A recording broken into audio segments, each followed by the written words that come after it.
The moment the bell rings out, a collective sigh of relief comes from everyone.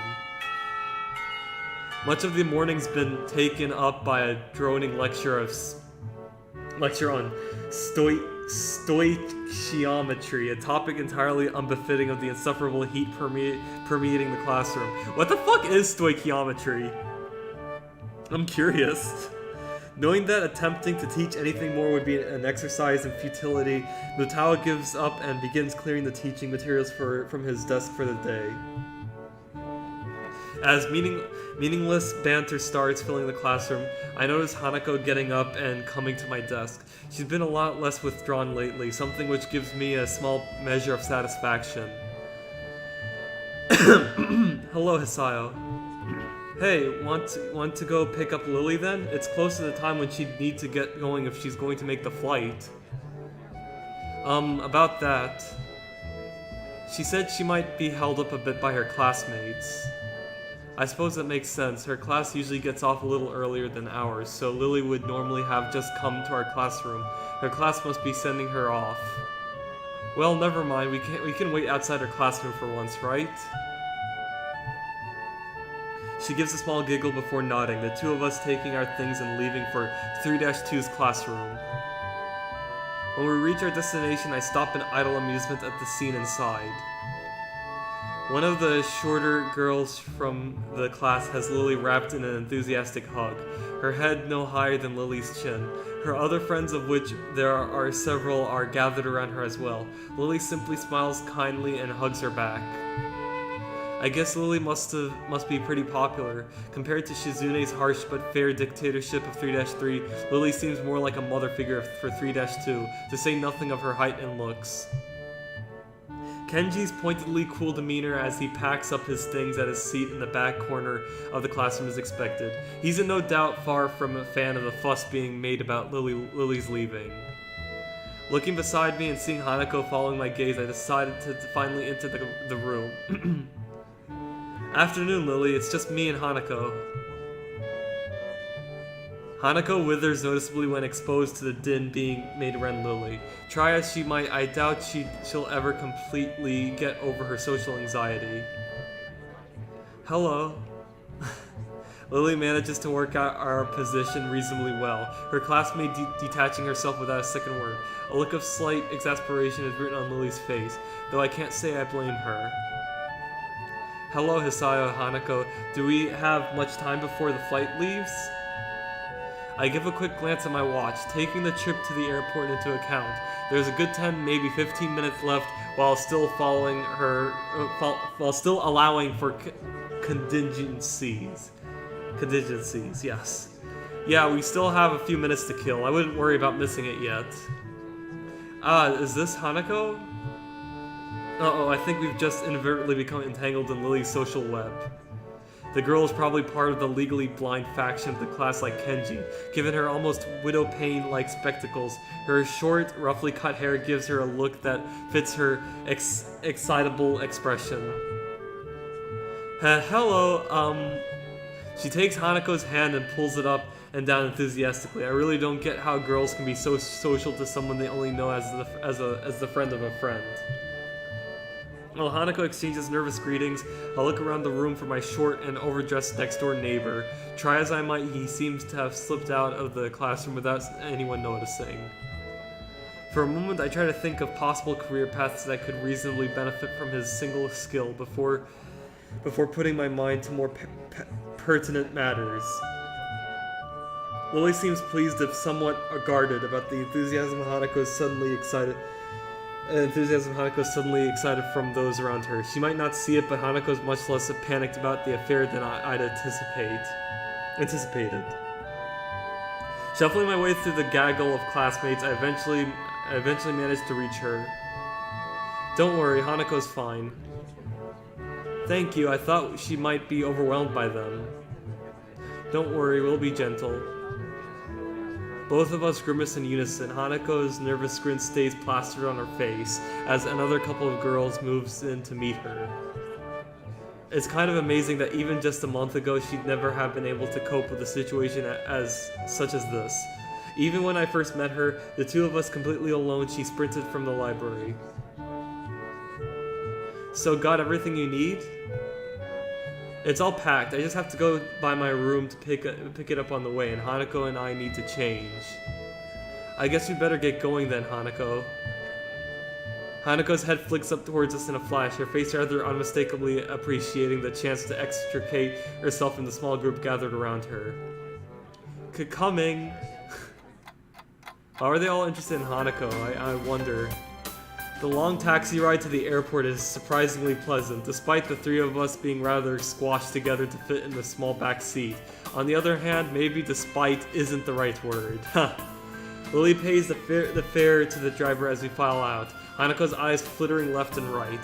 Thankfully, there aren't too many people around, most of them being inside the main building rather than milling around outside. It isn't hard to spot Akira and Hideaki leaning against the fence while talking to pass the time.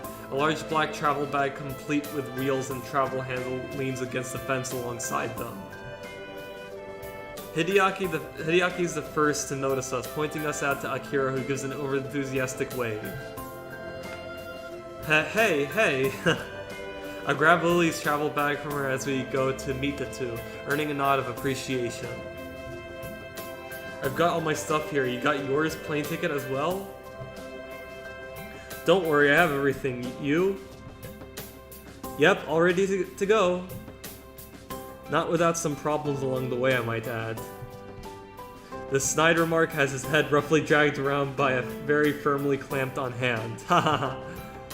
Haha, yeah, I kinda sorta forgot it was in my trousers pocket. Trousers that I'd put in the wash. Oh no. Don't worry. Did you know you can print out tickets if you order online nowadays? It's really cool. Hideaki's pained expression says that this wasn't a solution found quickly. It could have been worse, I guess. We better start off then. Excuse me. Check-in should be ready by now. Yeah, you're right. There's a certain amount of wistfulness in both their voices, to say nothing of the people left behind. Meeting their family again after all these years would be big for them. Lily? Hanako wraps Lily in a gentle hug to say goodbye, one which is warmly reciprocated. Lily and I share a brief hug afterward, each of us saying our goodbyes. Beside us, Akira and Hideaki break off from a small hug and a word or two between them. It would probably look quite nice if not for the almost comical height difference between the two. Lily takes a hold of her sister's arm once all that needs to be said and farewells is said. Once all that needs to be said and farewells is said. Oh, okay. The two walking past the huge glass doors. It's kind of felt repetitive in a way. Goodbye, Hisao, Hanako. See ya, don't do anything stupid, shorty. We wave at them until they disappear from sight in the throng of people moving about inside. And then we're alone. Well, that's that. I turn to see Hideaki already beginning to walk off. See ya. He throws a hand into the air in a manner I'd expect from Akira. In the end, it's just Hanako and me left standing outside. I rest my hand on her shoulder. She absent-mindedly gazes towards the front doors of the building, as if she might catch a glimpse of either of the two before they disappear. Don't worry, the time will pass fast. She hesitates for a moment, but eventually nods. With the scorching heat of the summer sun beaming down on us, we make our way to the nearby bus stop. It's strange, really. Just when I'd begun to see Lily differently, she leaves on what almost feels like a pilgrimage to the past. In a way, though, that's just what I've been doing since coming to Yamaku. As much as I may reflect on everything that's happened to me, I really am hardly unique. Everyone has their own circumstances and separate paths to get where they are now. Yet, I still can't really work out how I should proceed. My life may have practically been reset, and I still can't find anything that satisfactory. That satisfactory fills the hole I still feel in myself. Maybe Lily's leaving will be a good thing for me. Without her to lean on, I'll need to do more for myself. I'll have to be there for Hanako as well. It feels strange to have so much changing so quickly after my months in that hospital that seemed to exist so separately from reality, but that's all the more reason for me to keep focused. I can't let any opportunity slip out of my fingers in my attempt to rebuild my life.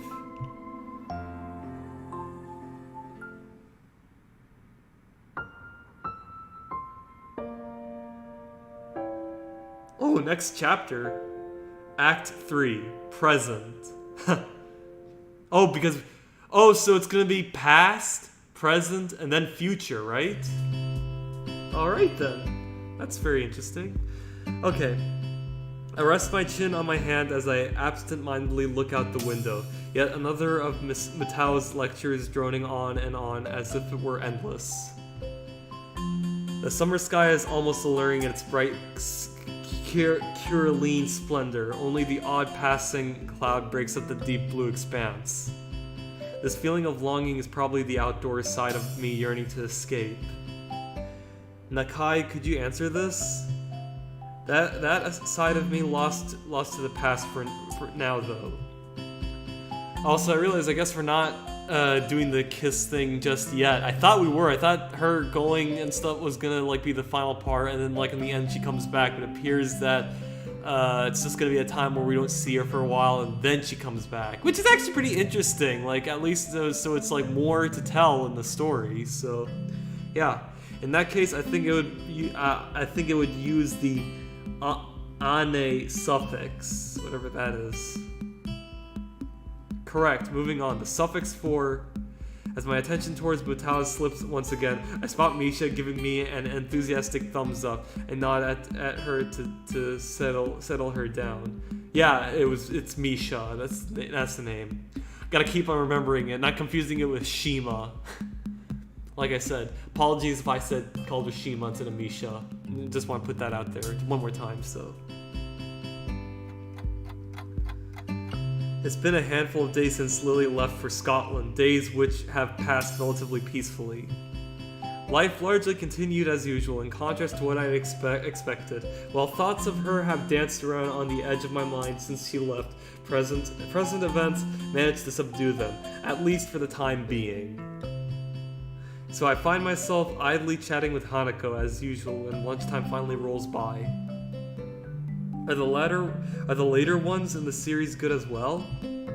Not really. You're probably best off just sticking to the original. His later books didn't live up to it, other than maybe God Emperor.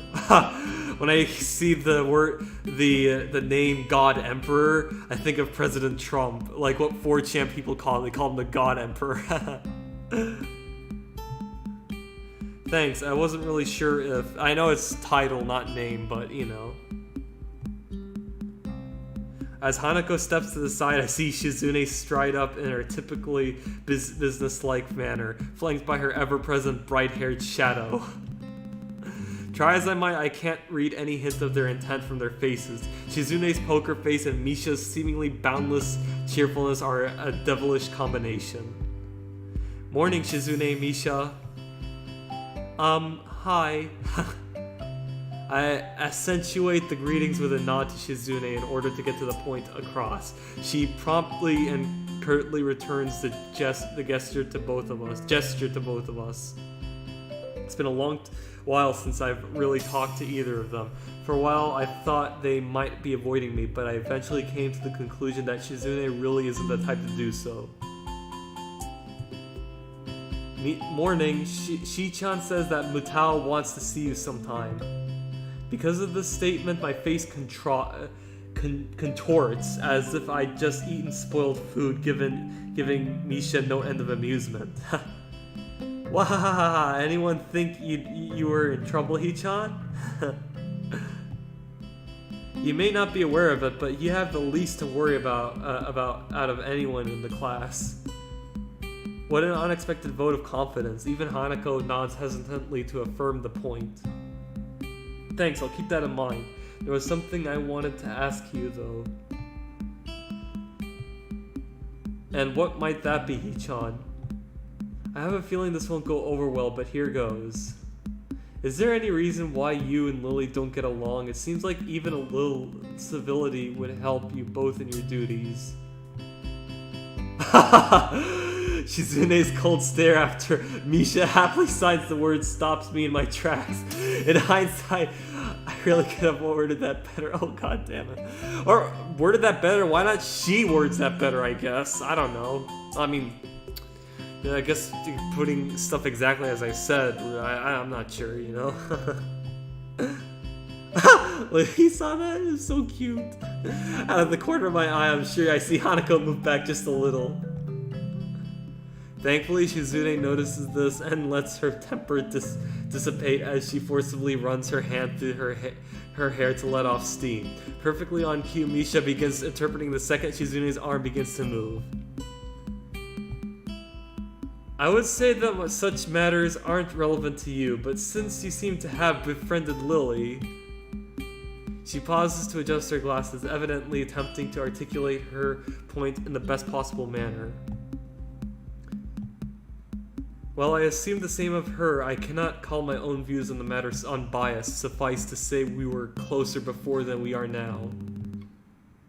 Shizune makes a quick gesture to Misha to stop her from interpreting, then has a quick meeting with her before proceeding. The fact that the two can communicate so easily yet so secretly right in front of us is slightly disconcerting, I guess. Hanako seems to share my curiosity. At the proceedings, looking on with thinly masked interest as they finish their opaque conversation. Misha looks slightly deflated. I guess her opinion on the matter wasn't followed. Shi-chan says you should ask Lily about it, as she doesn't want to be the one that gets you involved. Ah well, I'll just have to ask her after she gets back. At least I got some information out of Shizune. The two having been on close terms means that they weren't always at each other's throats, or at least not quite to this extent. I understand, thanks anyway. With a nod and a farewell, the two break away and walk out the door, no doubt headed straight for the student council room. Could have gone worse, I suppose. Hanako lets out a long breath, relieved at the confrontation's resolution. I can't say I blame her. I'll see you later then. Yeah, I'll meet you in the tea room. See ya! With that, she waves and joins the trickle of students leaving the classroom. Nakai, could I speak with you for a moment? Delivered in his typical monotone manner, he apparently decided that I need a reminder to see him already. Excuse me.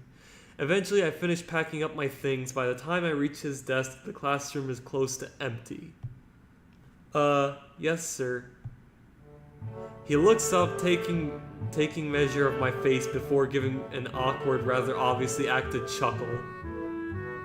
No need to feel guilty, you're not in any trouble. I just want to ask you something I've asked a few of the other students so far.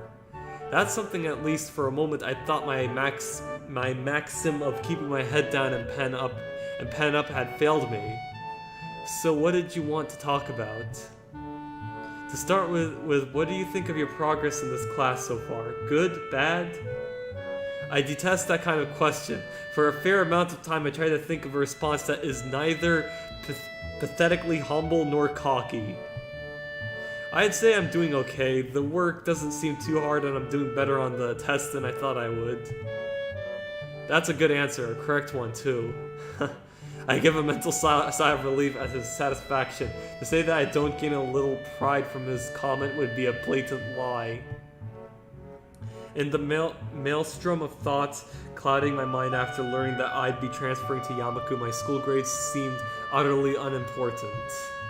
Being entirely clueless as to what skill level would be assumed of me once I actually got here, I was hugely relieved when I found out that I understood well enough the schoolwork we'd be doing.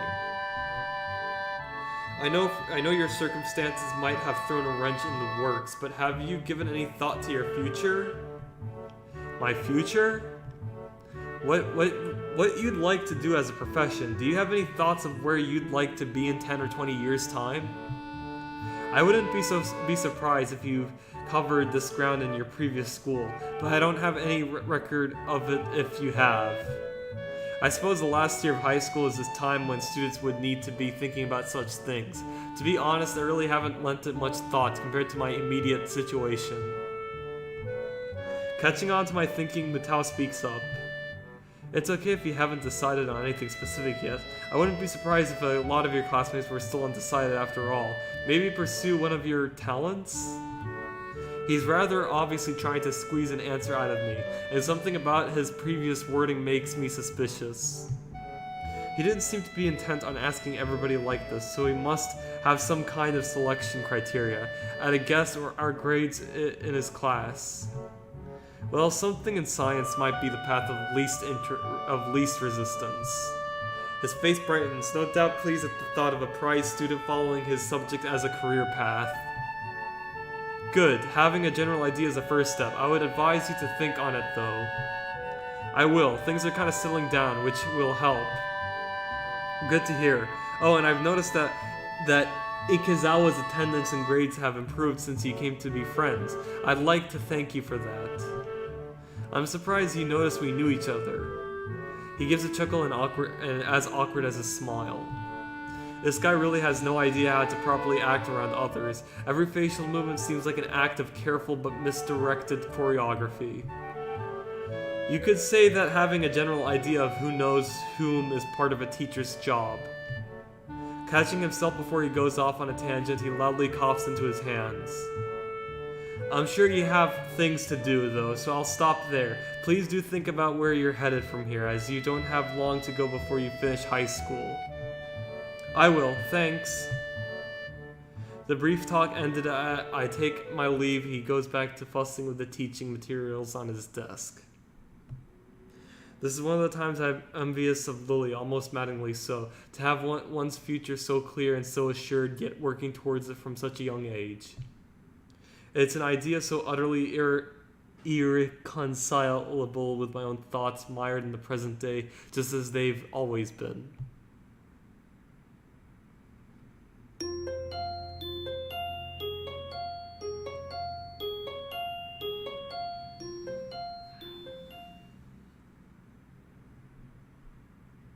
Walking through the lobby to the cafeteria, I silently rue my daily routine having been completely thrown off.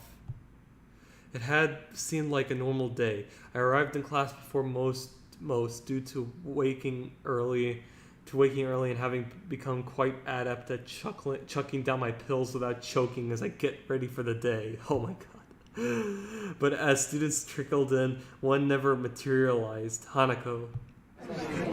I step inside my eyes, scanning the expanse of the cafeteria in search of a suitable place to take a seat. It's a task made more difficult by the groups of students moving about and busily talking. Oh, yeah. A hand pounds my back hard a couple of times, severely winding me. I couldn't care less about the culprit as I focused my thoughts on my chest in a near automatic reaction. What? Oh, fuck. My hand instinctively tightens on my breast as I start going through the steps I rehearse in my mind every other day. What the fuck happened? Who did this? Breathe steadily in and out. With a measure of relief, I can slowly feel my chest becoming less tense. By the time I look back up, my face is covered in sweat from the experience. Oh my god! Hey man, are you okay? Jesus Christ, this guy. Fucking hell. Okay, he's seriously got to be informed about this, because that was not okay. Oh my god. Are you okay? God damn it, don't do that, you idiot. Yeah, I would say the exact same thing. He retreats back, an expression of unease written on his face. In hindsight, I probably shouldn't have barked at him, considering he had no way to know. I give a sigh and right myself with some difficulty.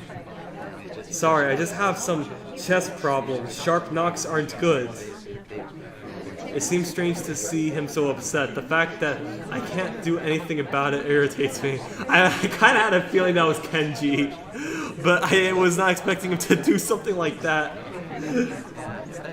Let's get lunch. Okay, it's good to have some company for once. and start off to the serving line. One good thing is that Kenji and I can make small talk nowadays as opposed to my only interaction with him being an anti-feminist lectures, excuse me. Seems like it'd be hard to find an empty table. There's a few people I wouldn't mind sitting with. Nobody's like you though. I feel a shiver run through my spine. What? Clarify that now? They don't listen. Their minds are closed. It's the media, man. The goddamn brainwashing mainstream feminist fascist media. It's the goddamn mainstream media. I mean, not to ridicule those that don't trust. I mean, I don't trust the mainstream media either, but, you know, I'm trying to be like the Alex Jones believers, I would say, you know?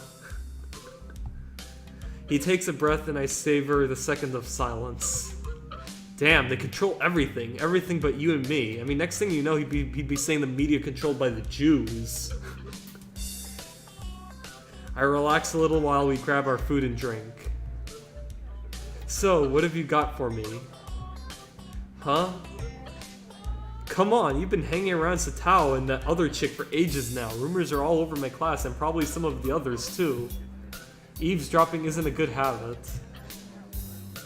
Let me guess, you never do it? Not even when you're bored? Really? Well, fine, point taken. Both of us stopped to have soup ladled into a couple of small bowls and placed onto our trays. The concoction that lands into the bowl looks pretty questionable, but at least it smells reasonably good. As we take our seats at a miraculously free table, I try to think of something that would actually interest him at all. I hope I can come up with an acceptable topic.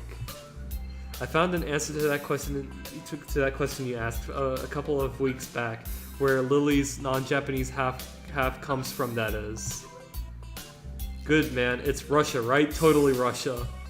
Scotland. He visibly stopped in his tracks. Scotland? Yeah, that was my reaction too. She could speak English fluently and everything. Damn it! Do you realize what this means? How terrifying this news is to me. What? I think he's hyperventilating. Passing out for a little while would probably make him more relaxed than he normally is. Ignore his insane rap. You know what? I want to go along with this. He seems like a funny guy, honestly, so I'm gonna just humor him. I have no idea what it means. Enlighten me. I just lost 1,000 yen, man. 1,000 yen! Damn, this is the worst day ever. What, you made a bet? You're kidding me. You made a bet about her nationality? One of the dudes in my class was bugging me about it. I gave him some of my wisdom and he had the audacity to say my logic was wrong. So what did he think? Germany or something. It doesn't matter. What matters is my 1,000 yen. Damn, this day is ruined thanks to her. What a bitch! He looks utterly devastated as he wolfs down several clumps of his soggy, soy-soaked rice. It only takes a few mouthfuls before he pokes his chopsticks at me, stabbing the air repeatedly in revelation. Why? Would. Didn't your mother ever tell you not to speak with your mouth full? He gives me a dirty look before choking down the rest of the food left in his mouth and taking a gulp of juice. It's rather unsightly. Remembering my own food sitting in front of me, I decide to get the task of eating the cafeteria food over and done with as fast as possible. The sooner I do so, the sooner the experience will be over. So, as I was saying, why would anyone want to live in that place anyway? I mean, what is there to see? Grassy plains? That's it. Lots and lots of grassy plains. And men in kilts. I'm not sure which is worse, this food or his worldview. I can feel my face being dragged down by their combined weight. Not that he'd notice or care. It's not that bad. Why do you care about her so much anyway? She's just your class representative after all. He gives a malevolent chuckle. Were this anyone but Kenji, I'd feel uneasy at how he sounds. I finally found the chink in the Feminist Legion's armor. Oh, I don't know why I thought he was gonna say a racial slang, you know? For someone Chinese. It took a while, but I'm confident that this is going to be how we can bring down the whole system. I'm about to blow your mind. Are you ready? I tune out his rambling for a moment as I finish my rice and start on the unappetizing soup. One taste is enough to confirm that it's cold. I was about to say it was old. Ready as I'll ever be. I confirmed that Lily is in the mafia. No, she's not. What? Alright, stay with me for a second here, and I'll describe the scene. I wish I could do otherwise. Lily's there walking down the street after school. You're not stalking her, are you? No, damn man, I do have some sense of self-preservation. But not dignity or morals or social standards. Anyway, as I was saying, this car pulls up next to her, and guess who steps out? A man in a pinstripe suit, waves her in, and then the two leave just like that. I tell you, man, she's under protection. A man in a... Oh, I could see where this is going now. It takes effort not to sigh in exasperation. Let me guess, this man was about average height, had a slightly slender build, had blonde hair, looked foreign, and smiled a lot. He looks positively stunned. I take advantage of the moment of quiet to quickly gulp a mouthful of cold soup. It seems you're more observant than I thought. Yes, I have chosen well. He giggles a little and nods to himself so dramatically that it looks comical. I can't tell whether that's unintentional or not, and that fact makes me frown. This has important ramifications, you know. If she really is connected to people like them and we're smart about what we do with this information, we could turn this into our greatest weapon against the student council. Once he starts rambling into conspiracy territory, my juice suddenly becomes of much more importance. Only half listening to his pontifications, my mind drifts to the matter of Lily and her antipathy for Shizune. The past between them is steadily becoming more coherent, but I'm not even sure if I should be learning of her past this way. Indeed, even if I do work out what went on, it really doesn't seem like my business to go in and interfere. Damn, I'm not having Lily around is making my thoughts wander. I'm noticeably more bored and sullen without her company. And the same goes for Hanako. Excuse me. All we do during lunch anymore is eat and play chess.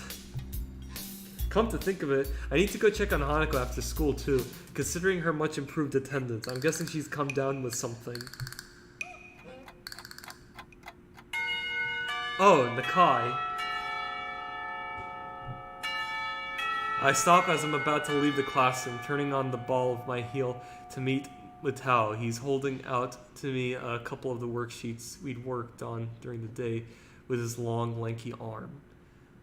Okay, so it's kind of been an hour right now, so I'm just gonna end it off here. I don't know if there's another chapter scene, but I don't want to like keep on doing this to see what's next, so I'll just end it off here. This is some place where I could definitely like, you know, stop. So yeah, that's what I'm going to do. Okay, so you know, now we reach to the next act, so we get to see what will come next. Okay, create new save state. Progress successfully saved, and go back to main menu. Sure you want to go to main menu? Yes.